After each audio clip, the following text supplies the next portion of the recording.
साईं, आपने आग में हाथ डालकर उदी निकाली, आपका हाथ नहीं जला? राम जी की कृपा। साईं, आप तो इतने चमत्कार करते हैं, तो कोई चमत्कार करके मुझे अभी मेरे बेटे से क्यों नहीं मिलवा सकते? इतने साल उससे दूर रहा हूं, अब सब्र नहीं होता।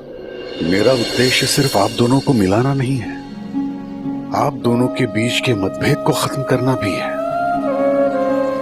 इसी में सबकी भलाई है।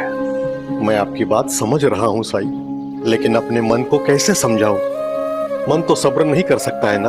आप खाली बैठे हैं, इसलिए मन में ऐसे विचार आ रहे हैं। जब तक आपका बेटा नहीं मिलता, अपने आप को व्यस्त रखने के लिए आप कुछ काम क्यों नहीं कर लेते? कैसा काम साईं? पहले आप क्या करते थे? मेरी मिठाई की दुकान थी। क्या मिठाई आप खुद बनाते थे? पहले मैं खुद बनाता था, लेकिन जब मुनाफा होने लगा तो आदमी रख लिए। तो दोबारा मिठाई बनाना शुरू क्यों नहीं करते? रबड़ी बनाइए। रबड़ी? पता है साईं, मेरे हाथ की बनाई रबड़ी बहुत मशहूर थी। जब मैं खुद रबड़ी बनाता था तो दुकान में भीड़ लग जाती थी लोगों की, लेकिन रबड़ी बनाने के लिए सामान कहां से लाएं? कुछ तो मेरे झोले में मिल ही जाएगा, उसे आप इसमें खाली कर दीजिए।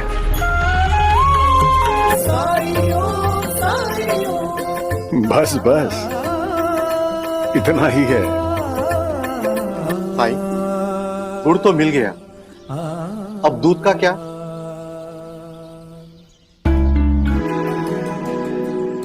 लीजिए, दूध देने के लिए गौमाता खुद चलकर आ गई। साईं, तात्या ने कहा आपने बुलाया है। बैठिए पाटिल जी, आपको बुलाने का कारण जल्द ही समझ आ जाएगा। साईं, पूरी बाल्टी भर के दूध मिल गया।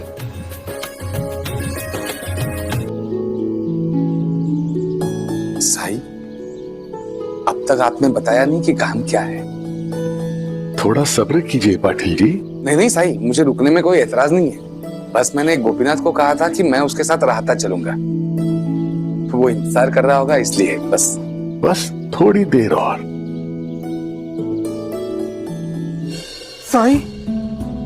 साईं, मेरी क्या गलती है? क्या पाप किए हैं मैंने कि इतना परेशान हो रहा हूं?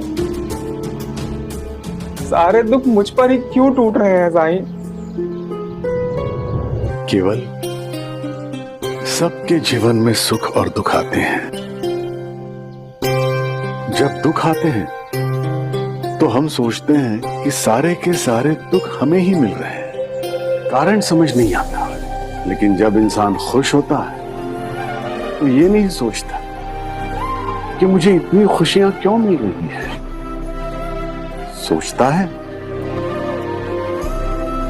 कितने इंसान ऐसे हैं जो तकलीफ में ईश्वर से सवाल पूछते हैं, ईश्वर पे सवाल उठाते हैं, दुख से बाहर निकलने के लिए ध्यान, जप, तप सब करते हैं, लेकिन सुख में ईश्वर के प्रति आभार भी व्यक्त नहीं करते, क्योंकि वो अपने ही सुख में खोए होते हैं। तभी तो कबीरदास जी कहते हैं, दुख में सुमिरन सब करे, सुख में करे न कोई। जो सुख में सुमिरन करे तो दुख काहे को हो।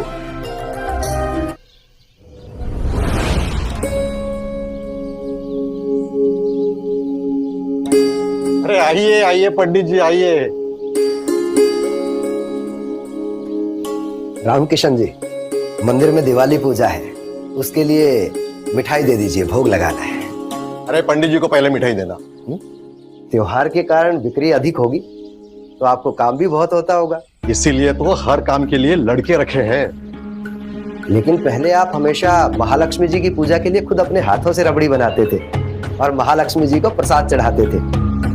उन्हीं की कृपा से आप इतने बड़े हलवाई बने हैं। अब कभी क्यों नहीं खुद अपने हाथों से मिठाई बनाते? पंडित जी, अब मैं हलवाई नहीं, मिठाई की दुकान का मालिक हूं। ये छोटे मोटे काम मैं नहीं करता।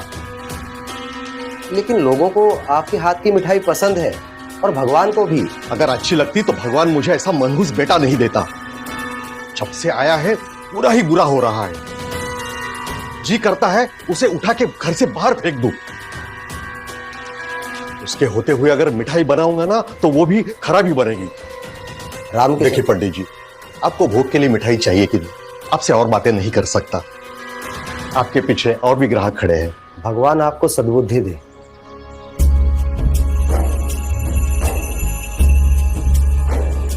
तो औरों को मिठाई दे। अरे अरे, आप लोग कहां जा रहे हैं? मिठाई तो लेके जाइए। कितना इंतजार कर रहे हैं आपके मिठाई के लिए? एक आदमी रखा है आपने। आपसे तो ये भी नहीं होता कि जब ज्यादा ग्राहक हो तो खुद मिठाई दे दे। रहने दीजिए, हम कहीं दूसरी जगह से ले लेंगे। इससे बेटे का जिक्र किया, ग्राहक चले गए। पनौती कहीं का। कितना अंधा था मैं।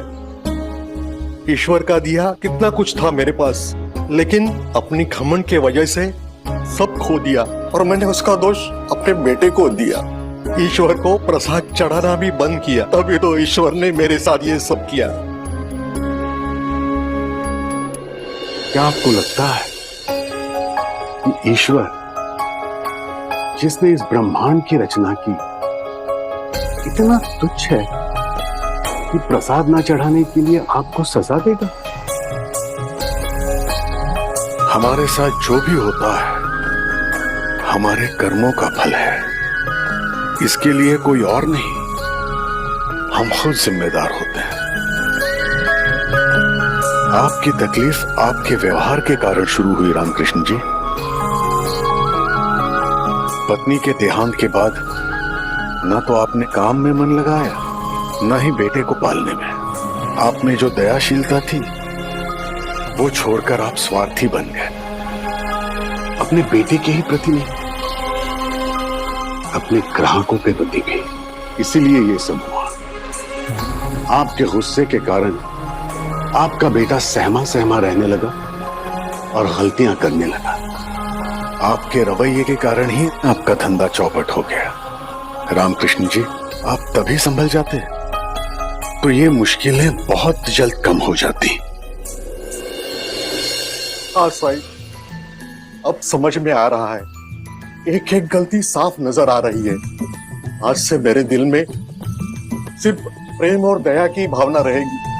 मैं काम करूंगा, मैं मिठाई बनाऊंगा, लेकिन व्यापार के लिए नहीं, ईश्वर को चढ़ाने के लिए और गरीबों में बांटने के लिए। मैं सबका भला देखूंगा तो ईश्वर भी मेरा भला देखेंगे। मैंने तो ऐसा कुछ भी नहीं किया, बल्कि अपने सपने को अपने आई बाबा के खातिर कुर्बान कर दिया। इसीलिए तो तुम्हारे यहाँ आने से पहले ही तुम्हारे लिए सहायता पहुंच गई। पाटिल जी, गोपीनाथ को क्या काम है? साई, गोपीनाथ के घर की हालत बहुत खस्ता हो गई है। तो वो एक बड़ा और नया घर बनाना चाहता है, इसलिए किसी वास्तुकार से मिलने जाना है। केवल भी तो वास्तुकार है और बहुत अच्छा वास्तुकार। आप गोपीनाथ से कहिए कि इसे एक मौका दे। जी साई, मैं गोपीनाथ को बोल दूंगा। बड़ी बड़ी इमारतें बनाने के लिए शुरुआत कहीं से तो करनी होगी। क्या गोपीनाथ जी कुछ पैसों का अग्रिम भुगतान कर सकते हैं? क्यों नहीं केवल, मुझे तो स्वयं गोपीनाथ ने कहा था कि जिस किसी को वो ये काम देगा उसको वो 200 रुपया पेशगी देगा। आपका बहुत बहुत शुक्रिया साईं। राम जी भला करें।